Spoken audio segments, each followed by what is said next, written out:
Comment जो है हमारा आदर्श बोल रहा है कि भैया मेरा मूड ऑफ है। क्यों बच्चे मूड क्यों ऑफ है?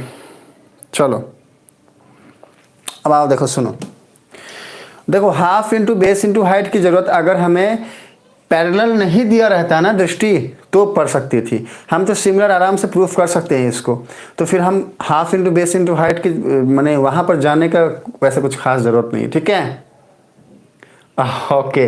हमारा विजय बोल रहा है अब सर मैं प्रूफ कर सकता हूँ। बहुत अच्छा बच्चा, बहुत अच्छा विजय। ये सारी मेहनत जो है आप समझ ही पा रहे हैं हम किसके लिए कर रहे हैं। हाँ आइए देखिए, सुनो, तो अब क्या करना है, ये सारी हमने क्या लिखा है, हमने कुछ नहीं, जो किया वो लिख दिया। हमने क्या किया, ए बी सी डी एक ट्रेपेजियम बना तो हमने लिखा that we have drawn a trapezium A B C D in such a way, इस प्रकार बनाया दैट ए बी जो है वो पैरेलल है डी सी के, ए बी जो है वो डी सी के पैरेलल है, and A B equals to C D, मतलब जो ए बी है वो सी डी के ट्वाइस है। तो ऐसा हमने लिख दिया A C and B D are the diagonals of the trapezium A B C D, मतलब trapezium A B C D का जो डायगोनल है वो ए सी और बी डी है, इतना हमने लिख दिया। ठीक है, which intersect each other at point O, जो एक अपने आप को पॉइंट ओ पे कट करते हैं। इतनी बात लिखने के बाद अब हमें क्या करना है, सॉल्व करने के लिए जाना है। हाँ सॉल्व करने के लिए जाना है। तो हम सॉल्व कैसे करेंगे, अब देखो सुनो, हम क्या लिखेंगे, वी हैव, हमारे पास है, हमारे पास क्या है, देखो सुनो, हमारे पास क्या है भाई, हमारे पास है क्या कि ए बी जो है ना वो पैरेलल है डी सी के, since A B is parallel to D C. अब सुनो, अब हो गया, अब इसमें कुछ करना नहीं है। देखो क्योंकि ये ए बी सी डी के पैरेलल है, अब देखना ध्यान से, उस डायग्राम को हम यहाँ बना कर दिखाते हैं। देखो ये है सी डी, ये है ए बी, और ये जो ए बी है ये सी डी के पैरेलल है। क्या है, ए बी जो है ना वो सी डी के क्या है, पैरेलल है। ये वाली बात हमारे लिए कितना फायदेमंद है, अब देखते रहो बच्चे।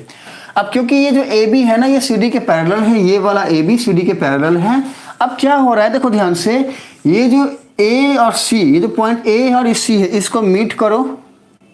देखो ध्यान से, ये क्या हो रहा है, एक ट्रांसवर्सल के जैसा एक्ट कर रहा है ना।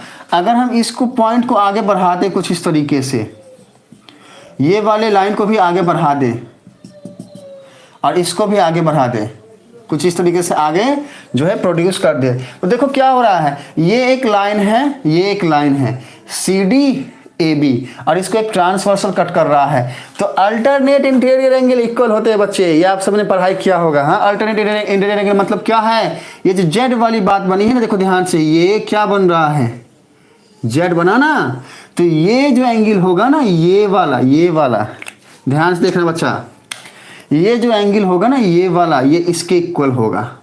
तो हम क्या देखें, क्योंकि क्या डी सी ऐसे आया और ए बी, मतलब ये जो है ना डी सी, फिर ये ऐसे आया और ए बी, ये जो एंगल है इसके इक्वल होगा।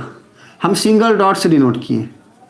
पहला ऑब्जर्वेशन तो हमारा ये है। अब सेकेंड ऑब्जर्वेशन क्या है उसको देखो। देखो सुनो बच्चे, जैसे हमने इसको मीट किया है वैसे ही हम क्या करेंगे, देखो ध्यान से, रुको फिर से ड्रॉ करते हैं। वैसे ही हम क्या करेंगे, देखो वापस से C D, sorry D C है, हमने डी सी लिया, ये डी है ये सी है, इसको थोड़ा सा आगे आगे डॉट डॉट करके हम आगे बढ़ा दिए। हाँ ताकि समझ में आए। साथ में ए बी है ना, लो ये ए है ये बी है, इसको हम आगे बढ़ा दिए। हमने पहले ये लाइन लिया, अब हम ये लाइन लेते हैं, मतलब डी वाले पॉइंट को और बी वाले पॉइंट को मीट कर दिया, और वापस इस वाले पॉइंट को ऊपर बढ़ाएं, इसको यहाँ बढ़ाएं।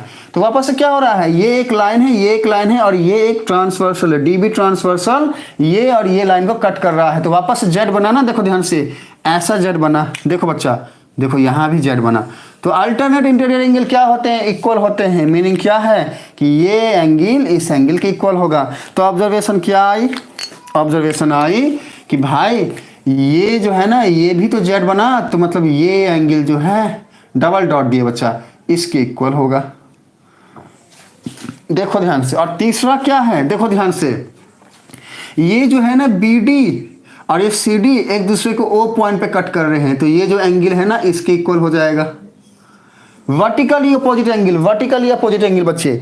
अब इसी चीज को लिख देना है हमें, कैसे वो देखो, समझ में अगर सबको आ रहा है तो ठीक है, और अगर समझ में नहीं आ रहा है तो पी लिखना बच्चा, हम फिर से रिपीट करके समझा